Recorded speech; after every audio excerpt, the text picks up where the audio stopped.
নমস্কার বন্ধুরা, রিনার রন্ধনশালায় আপনাদের সকলকে স্বাগত। আজ আমি আপনাদেরকে বানিয়ে দেখাবো নিরামিষ ভেন্ডি বা ঢেঁড়স রেসিপি। নিরামিষ দিনে কিন্তু খুব সহজেই আপনারা এটা তৈরি করে নিতে পারবেন। খেতে কিন্তু ভীষণই ভালো লাগে আর ভীষণই টেস্টি, বানানো ভীষণই সোজা। তাহলে চলুন দেখে নিন রেসিপিটা আমি কীভাবে তৈরি করি এই ভেন্ডি রেসিপি। দেখুন, তার জন্য এখানে আমি ভেন্ডি নিয়ে নিয়েছি আর ভেন্ডিগুলোকে আগে থাকতে খুব ভালো করে ধুয়ে এভাবে টুকরো করে কেটে নিয়েছি। এবার একটা কড়াইয়ের মধ্যে আমি 2 চামচ সর্ষের তেল দিয়ে দিচ্ছি। দেখুন, তেল কিন্তু খুব ভালোভাবে গরম হয়ে গেছে। এবার ধুয়ে কেটে রাখা ভেন্ডিগুলোকে আমি এর মধ্যে দিয়ে দিলাম। এবার সামান্য একটু নুন দিয়ে দিচ্ছি, দিয়ে ভেন্ডিগুলোকে আমি খুব ভালোভাবে ভাজতে দিয়ে দেবো। এবার ভেন্ডিটা ভাজতে দিয়ে এধারে আমি একটা মশলা তৈরি করে নেবো। তার জন্য একটা মিক্সির জার নিয়ে নিয়েছি। এবার এর মধ্যে দিয়ে দিচ্ছি 1 চামচ কালো সর্ষে আর 2 চামচ পোস্ত আর 2টো কাঁচা লঙ্কা দিচ্ছি।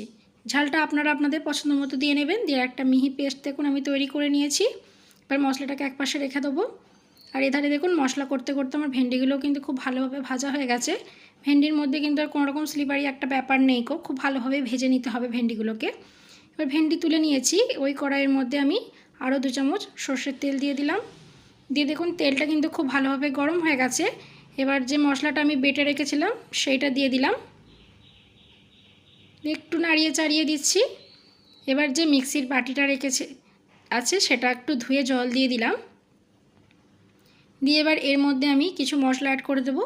প্রথমে দিয়ে দিচ্ছি স্বাদ অনুযায়ী নুন, সামান্য একটু হলুদ গুঁড়ো আর দিয়ে দিচ্ছি সামান্য একটু কাশ্মীরি রেড চিলি পাউডার। এতে কী হবে, কালারটা খুব ভালো হবে, কোনো ঝাল হবে না।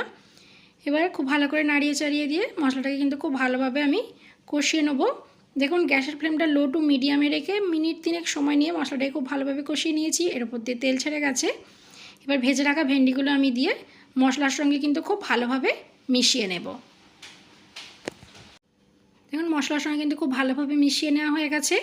এবার এর মধ্যে আমি সামান্য একটু জল দিয়ে দিলাম। আপনারা যেমন গ্রেভি রাখতে চান তেমন জলটা দেবেন। দিয়ে খুব ভালো করে নাড়িয়ে চাড়িয়ে এটাকে দেখুন আরও 2 মিনিট খুব ভালোভাবে ফুটিয়ে নিয়েছি। দেখুন এইরকম ওপর থেকে তেল ভাসা হয়ে গেছে। দেখুন ভেন্ডির ঝাল বা ভেন্ডির সর্ষে পোস্ত কিন্তু একদম রেডি হয়ে গেছে। এবার গ্যাসের ফ্লেমটাকে বন্ধ করে এটাকে আমি নামিয়ে নেব। দেখুন তৈরি হয়ে গেছে আমাদের ভেন্ডির ঝাল বা ভেন্ডির সর্ষে পোস্ত। গরম ভাতের সঙ্গে এবার পরিবেশন করুন, খেতে কিন্তু ভীষণ ভালো লাগবে।